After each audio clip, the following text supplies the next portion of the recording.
वक्फ act को लेकर legal battle supreme court में लड़ी जा रही है और इस बैटल में नेशनल कॉन्फ्रेंस की तरफ से भी याचिका दाखिल की गई है। मेरे साथ हैं एमएलए एडवोकेट मुजफ्फर इकबाल खान साहब। मुजफ्फर साहब, आप तो पहले भी 370 में यहाँ रह चुके हैं और अब दोबारा से एक कानूनी जो है जंग है वो शुरू हो रही है। ये जो वक्फ का जो एक्ट है, तमाम तरह की राजनीति हमने जम्मू कश्मीर में देखी, लेकिन अब जो लीगल बैटल है उसमें ग्राउंड क्या है? बहुत सारे ग्राउंड्स हैं उसमें। जो कॉन्स्टिट्यूशनल राइट है to manage the affairs, religious affairs of a community, उसमें बेजा मुदाखलत है और बहुत सारी रिस्ट्रिक्शंस हैं जो एक फ्री सिटीजन्स पे नहीं हो सकती हैं। Citizen is suppose to have an authority on his property, वो उसको कहीं भी दे सकता है, आप उस पर रिस्ट्रिक्शंस नहीं लगा सकते हैं। There are many other legal issues which we will be fighting in the court only. और इसके सियासी मुज़मरात भी हैं कि आपने एक माइनॉरिटी कम्युनिटी को टारगेट किया है, आप उनके मजहबी मामलात में पहले भी इंटरफेरेंस करते थे, लेकिन अब आप कानूनी जवाज़ बना रहे हैं, ग्राउंड तैयार कर रहे हैं कि हम उनको इंटरफेयर करेंगे उनमें।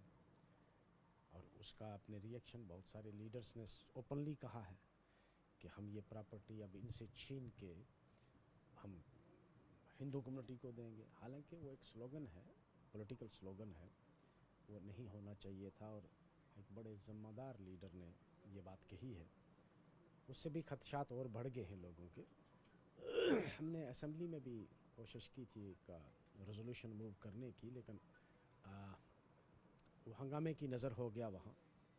रेजोल्यूशन, हमारे दो अहम रेजोल्यूशन थे जिसमें एक रेस्टोरेशन ऑफ स्टेटहुड का भी था और ये भी था वक्फ का रेजोल्यूशन कि हम इसको अपोज करते हैं, तो वो वहाँ हंगामा वो जानबूझ के करवाया गया। आप इस तरह की तमाम बातें कर रहे हैं, तमाम तरह की जो चीज़ें हैं कि वक्फ को जो है नुकसान होगा, लेकिन अगर देखें वज़ीर आज़म का बयान आया कि ये एक तुष्टीकरण के लिए था, अपीज़मेंट की पॉलिटिक्स थी जो आज़ादी के समय से ही शुरू हो गई थी। फिर गृह मंत्री जी का बयान आया कि ये तो व्यवस्था के लिए किया गया है, करप्शन हो रहा था, जो कानून है क्या वो ठीक से काम कर रहा है नहीं कर रहा है, ये तो चेक करना सरकार का काम है। देखिए, डेफिनेटली आप चेक्स एंड बैलेंसेस रख सकते हैं, उसमें कोई शक नहीं। और मैं इसको भी इनकार नहीं करता सर से कि भाई वहाँ करप्शन थी या नहीं थी, क्योंकि हुकूमत को ज़्यादा पता होता है। हो सकता है करप्शन भी हो, लेकिन करप्शन को मिटाने के लिए आप एक पेशेंट की ट्रीटमेंट के लिए उसको पॉइजन थोड़ा दे सकते हैं कि हम इसको बिल्कुल ही डिमोलिश कर दें। आप उसको दवाई देंगे ना, वो बीमारी से बाहर आकर रिकवर करे। कि आप उसको जहर दे देंगे, ये बीमार हो गया इसको मार दो। उस तरह करप्शन अगर देखेंगे तो बहुत सारी और अदर रिलीजियस इंडोमेंट में भी करप्शन आज बहुत अरूज पे है।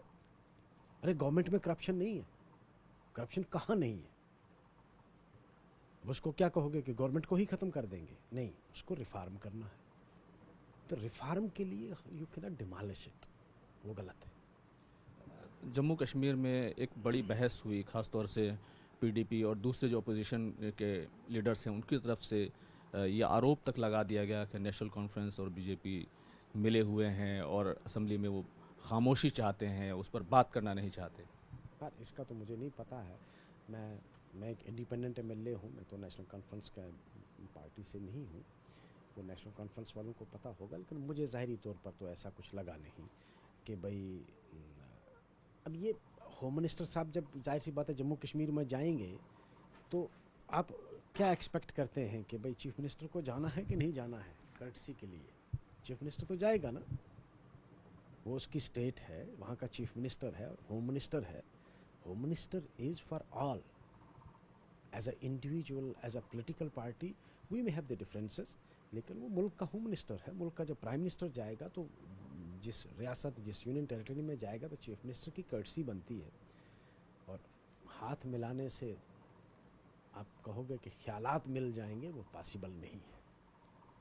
तो उन्होंने उसको एक्सप्लाइट किया कि उन दिनों किरण रिजिजू जी भी गए हुए थे वहाँ, माइनॉरिटी मिनिस्टर जम्मू कश्मीर में, और होम मिनिस्टर भी गए थे।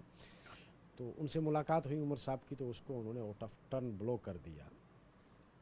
तो मुझे लगता नहीं है कि कुछ ऐसा, ज़ाहरी तौर पर तो ऐसा मुझे नहीं लगा।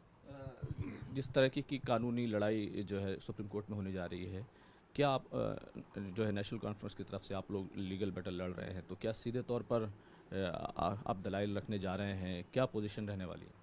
نہیں، بالکل وہ تو ظاہر سی بات ہے، جب آپ قانونی لڑائی لڑتے ہیں تو دلائل تو رکھنے ہیں، اور ہم تو سیدھے طور پر دلائل رکھیں گے، اس میں کوئی دو رائے نہیں ہے.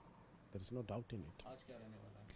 آج ہم نے، کیونکہ ہم نے آن لائن پٹیشنز فائل کی ہوئی ہے، میں نیشنل کانفرنس کی طرف سے ایڈوکیٹ ہوں، اور میں نے پٹیشن فائل کی ہے. آئی مینشن کریں گے کہ اس کو بھی اس کے ساتھ ہی سنا جائے. کیا امید کر رہے ہیں؟ کئی طرح کی چیزیں رہتی ہیں، ایک طرف سرکار کی بھی کیبنٹ پہ پٹیشن آ گئی ہے کہ ہمیں سنے بغیر کوئی فیصلہ نہ دیا جائے. 7 جو اسٹیٹس ہیں وہ یہاں پر پہنچے ہیں، مسلمس آرگنائزیشنس ہیں، ہندو آرگنائزیشنس ہیں، انڈیویجولس ہیں. یہ ظاہر سی بات ہے، وہ تو آئینی حق ہے، کوئی بھی پہنچ سکتا ہے، اور اس میں بھی کوئی دو رائے نہیں ہے کہ بہت سارا مواد ہے ہمارے پاس بھی. اب قانونی بیٹل میں کیویٹ ہو یا نہ ہو، ظاہر سی بات ہے سرکار کو سننے کے بغیر تو کوئی فیصلہ ہوگا نہیں، سرکار کو بھی سنا جائے گا، اور وہ قانونی ریکوائرمنٹ ہے کہ تمام پارٹیز کو سننے کے بعد ہی فیصلہ دیا جاتا ہے. کیا سیدھے طور پر کیا مانگ ہے سیدھے طور پر آپ لوگوں کی؟ ہم تو یہ چاہیں گے کہ فی الحال ایز اے انٹرم اس لیجسلیشن کو اسٹے کیا جائے، اور اس کے بعد ہمیں سنا جائے. کیمرہ مین سنجیو ورما کے ساتھ خرم شہزاد، نیوز 18 دلی.